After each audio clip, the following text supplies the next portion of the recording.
Dans ce quartier-là, les Grésy, c'est la seconde circonscription. Donc je voudrais tout d'abord vous dire que j'étais tout à fait d'accord avec votre démarche.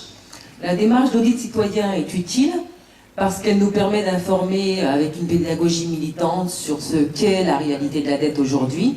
Une dette publique, ça a été dit, souveraine, qui n'a cessé de croître sous le quinquennat de Nicolas Sarkozy et qui s'élève aujourd'hui à 85%. Elle était, en 2007, de 65%.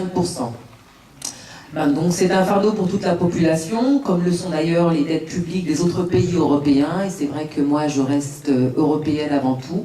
Donc il est donc indispensable de démontrer qu'une part majoritaire de ces dettes cumulées est en réalité parfaitement illégitime.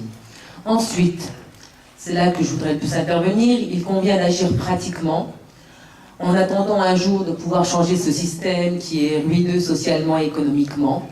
Donc moi je pense qu'il faut prendre 3 directions, d'une manière assez cohérente, donc je pense que vous allez être d'accord au moins sur les 2 premières. C'est vrai que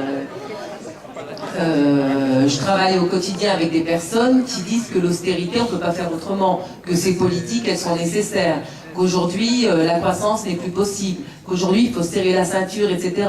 C'est vrai que ce soir, si on est tous d'accord, et bien tant mieux, je pense que c'était nécessaire qu'il fallait le redire. Je voudrais juste terminer, je vous ai écouté, je continuerai à écouter, je voudrais juste terminer ce que j'ai à dire. Donc la seconde chose, c'est sur les dettes souveraines et la Grèce, mais ça a été dit, c'est vrai que si la BCE aurait joué son rôle, joué un rôle comment on appelle ça, de rassembler les dettes souveraines au niveau européen, on n'en serait pas là, et c'est vrai que la situation elle est beaucoup plus grave aujourd'hui qu'elle était tout au début. Et pour terminer, parce que je suis aussi une élue, je voudrais insister sur une 3e mesure qui me paraît vraiment importante par rapport à nos collectivités publiques.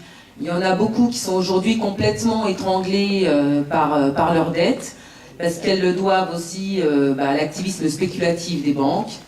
Et je voudrais proposer, et je propose, que ces prêts publics, ils puissent, que les collectivités territoriales, elles puissent emprunter au même taux que la BCE, voire doubler ce taux, à la place d'être à 1%, d'être à 2%, ce qui pourrait redonner un souffle à nos collectivités publiques, aux investissements et à la croissance.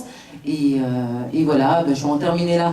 Je voudrais simplement rajouter que oui, on est des hommes et des femmes politiques ici ce soir, et c'est quand même important, mais qu'en tant que front de gauche, on ne fait pas de la politique simplement pendant les élections, quand il y a des présidentielles et législatives, c'est important, ça fait partie du débat et ça nous permet d'avoir la parole, mais on est quand même sur le terrain tout au long de l'année. Voilà.